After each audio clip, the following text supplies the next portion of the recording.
NPS news में आपका इस्तकबाल है। मैं हूं आपका दोस्त मोहम्मद जावेद। हम रखिए खबरों पे नज़र, आप रखिए खबरनामे पे नज़र।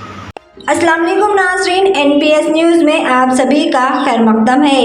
आज इनायत अली बाखरी ने किन्नरों के साथ मीटिंग की और नुमाइंदगी की कि किन्नरों को गवर्नमेंट स्कीम नहीं मिल रही है, गवर्नमेंट सहूलतें नहीं मिल रही है। इनायत अली बाखरी किन्नरों की आवाज़ बनकर नुमाइंदगी कर रहे हैं कि हुकूमत तेलंगाना से अपील कर रहे हैं, केसीआर और केटीआर साहब से भी गुजारिश कर रहे हैं कि इनको इंसाफ मिले, इनके लिए भी तेलंगाना में गवर्नमेंट स्कीम निकाला जाए। जहां इस मौके पर किन्नर रुखसाना, मिर्जा, उर्मिला खान, मीनाक्षी, पायल, फ्रूटी, सेजल के अलावा दिगर भी मौजूद थे।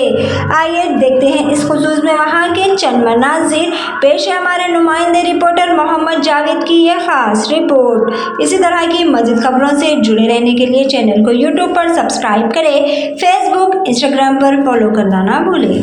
आज शहर हैदराबाद में एक नया कदम के तौर के ऊपर हम आगे बढ़ने जा रहे हैं।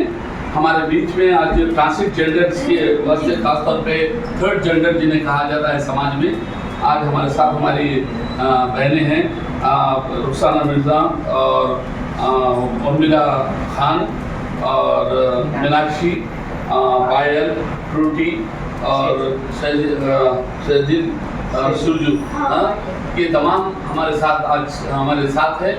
हमारा मकसद इनके हुकूक के ऊपर, इनके राइट्स के ऊपर जो तेलंगाना सरकार में इनको मिलना है, और जिस तरह दूसरे स्टेटों में ऑलरेडी ट्रांसजेंडर्स का एक बोर्ड है, वो बोर्ड तेलंगाना में भी फॉर्मेशन होने का है। वो फॉर्मेशन के ऊपर इनके लिए काम करने के लिए हम आगे आए हैं और बहुत जल्द इन लोगों को लेकर एक बड़ा इजलास होगा। उसको लेकर हम सरकार को, गवर्नमेंट ऑफ इंडिया को और स्टेट गवर्नमेंट को हम रिप्रेजेंटेशन देंगे और इनके हक के लिए, इनके राइट्स के लिए, जिस तरह से डबल बेडरूम हाल में सबको फ्लैट्स मिले हैं, लोली स्कीम हुई, इनमें भी ST SC BC और माइनॉरिटी मौजूद है। जिसके पास है उनका जेंडर्स का एक राइट्स अलग होना चाहिए, उनको मिलना चाहिए।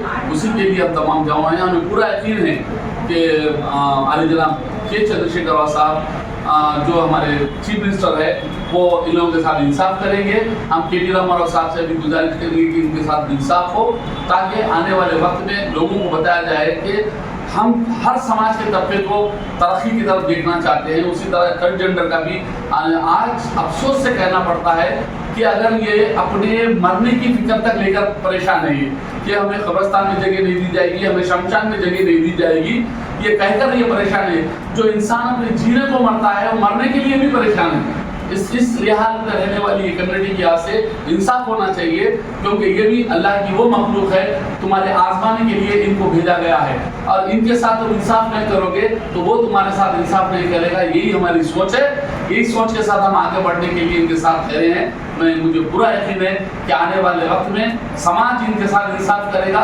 सरकार इनके साथ इंसाफ करेगी और हमारी अदलिया इनके साथ इंसाफ करेगी। यही हमारी सोच है। वही सोच के साथ हम तमाम को लेकर यहाँ ठहरे हैं और आने वाले वक्त में एक बड़ा प्रोग्राम इनके साथ चलाएंगे। आज हम लोग यहाँ सर के पास आने का एक ही मकसद है कि हैदराबाद में जो भी स्कीम्स आ रहे हैं हमको गवर्नमेंट से आज तक हमको कुछ मिला नहीं, इसलिए अली सर ने हमको एक ओपनिंग पर मिलके खास तौर पे उनको आकर बोले कि तुम्हारे राइट्स बहुत है, तुम लोग को क्यों स्कीम नहीं आ रहे, बोल के एक दिन ऑफिस को आओ बोले। तो ठीक है बोल के मैं क्या करी, एक छोटा सा ग्रुप बनाकर इसमें मेरा नाम रुखसार है और उर्मिला खान, मीनाक्षी, पायल, फ्रूटी, सेजल, हम लोग सब यहाँ पे सर के नए, और सर हमको बहुत टाइम दिए, बहुत वक्त दिए और बहुत अच्छे से हेल्प करते बोल के हम आपको सपोर्ट कर रहे। सर का बहुत बहुत शुक्रिया अदा कर रही हूँ। नमस्ते, मेरा नाम सेजल है और हम अली सर से मिलने आए थे। अली सर ने हमको खुद बुलाया था, क्योंकि जो और स्टेट में जो हमको जो फैसिलिटी है, जो अपॉर्चुनिटी है, जो हमको मिलने वाली है, तो तेलंगाना में कुछ भी नहीं है। तो वो बारे में सर हमको कुछ मतलब अभी काउंसलिंग दिए हैं, तो वही सर से भी ज़रा उम्मीद है हमको, अली सर से भी और केसीआर साहब से भी बहुत सारी मतलब उम्मीद रख के, मतलब KTR साहब से भी उम्मीद रखते हैं कि मतलब जो सर बोले वैसे मतलब हमको फैसिलिटी मिले।